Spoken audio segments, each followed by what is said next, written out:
सारे पैसे आपके ना 250 रुपये हो गए। 250 रुपये? लेकिन मैडम मेरे पास ना बस 50 रुपये ही बचे हैं। कोई बात नहीं भैया, आपकी जितनी श्रद्धा हो आप इसमें डाल दीजिए। जी।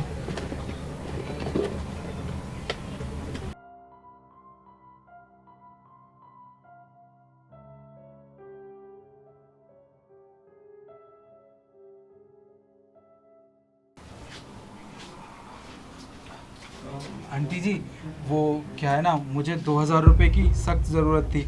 वो गांव में ना माँ बहुत बीमार है, तो उनको देखने जाना था और दवाई का खर्चा भी चाहिए था। निखिल, मैं तुम्हें अगर 1 हफ्ते बाद दूँ तो पैसा चल जाएगा? आंटी जी, आपने ये क्या लगा रखा है? आपने पिछले महीने भी मुझे मेरी तनख्वाह नहीं दी, फिर भी मैं आपकी दुकान पे काम कर रहा हूँ। छोटा मुँह बड़ी बात, पर आप जब तक ये दान पात्र चलाती रहोगी ना और लोगों को फ्री में सामान देती रहोगी, मुझे नहीं लगता आपकी दुकान चल पाएगी और आप मेरी सैलरी दे पाओगी। खैर कोई बात नहीं, मैं बाद में किसी से उधार ले लूँगा।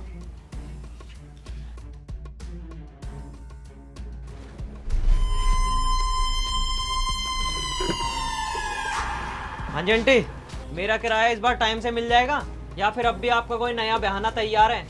भैया, मैं आपका किराया ना बस 2-4 दिन में देती हूँ। आंटी पूरी मार्केट टाइम से किराया देती है मुझे, सिर्फ आपके ही आजकल के ड्रामे होते हैं। आखिर कब आप टाइम से किराया देना शुरू करोगे? भैया, अगली बार से टाइम से दे दिया करूँगी, बस इस बार के लिए थोड़ी सी मोहलत दे दो। देखिए, कोई 2-3 दिन की मोहलत नहीं है मेरे पास। मैं शाम को वापस आऊंगा और मुझे मेरा पूरा किराया चाहिए, समझे आप? हे भगवान, कुछ कर। ऐसे तो कैसे काम चलेगा, कैसे सबके पैसे दूंगी मैं? अब तेरा ही सहारा है, कुछ कर तू। आंटी जी, तेल की बोतल मिल जाएगी? हाँ, मैं लाती हूँ।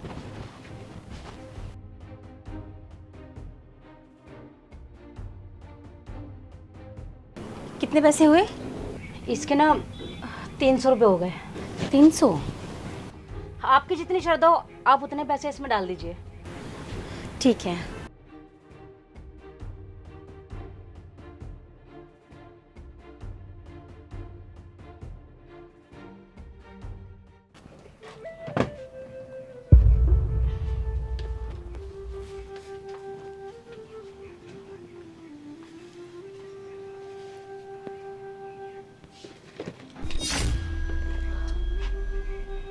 इतने सारे पैसे, हे भगवान, तेरा लाख लाख शुक्र है।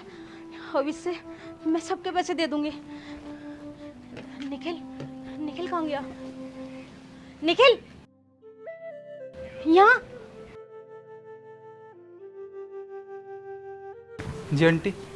ले, तू 2000 रुपये मांग रहा था ना, ये ले। और एक काम कर, 2000 रुपये और रख, तेरे काम आएंगे। इतने सारे पैसे? क्या हुआ आंटी, कोई चमत्कार हो गया क्या जो आपने मुझे पैसे दे दिए? हाँ, बस अब सब कुछ ठीक हो जाएगा। ठीक है, आपका बहुत बहुत धन्यवाद। अच्छा, मैं अपने गांव जाने की तैयारियां करता हूँ। ठीक है। सुमित जा, सुमित जा।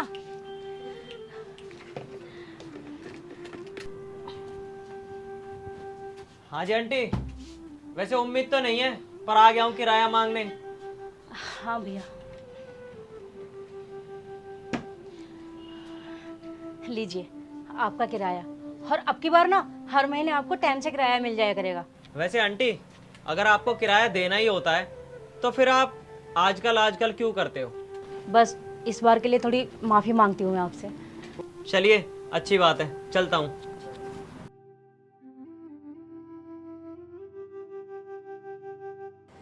सुमित, मेरी समझ में एक बात नहीं आ रही। तुम सुबह उस आंटी के पास गए और तुमने कहा कि तुम्हें किराया चाहिए, उसके बाद तुमने मुझे भेजा 2 गुने पैसे लेके उनके पास, फिर वही पैसे तुमने वापस ले लिए। मतलब ये सब चीज़ें तुम क्यों कर रहे हो? अगर तुम्हें उन्हें पैसे देने ही हैं तो डायरेक्ट बोल दो या फिर उनसे किराया ही मत लो। फिर ये सब करने की क्या ज़रूरत है? हाँ शिखा, मैं उन्हें डायरेक्ट पैसे दे सकता था, पर सबसे पहली चीज़ कि मैं उस दुकान का मालिक हूँ, तो किराया मांगना मेरा फ़र्ज़ है। और दूसरी बात, मेरा थोड़ा बहुत रुतबा होना चाहिए उनकी नज़रों में, वरना वो कुछ भी नहीं करेंगी।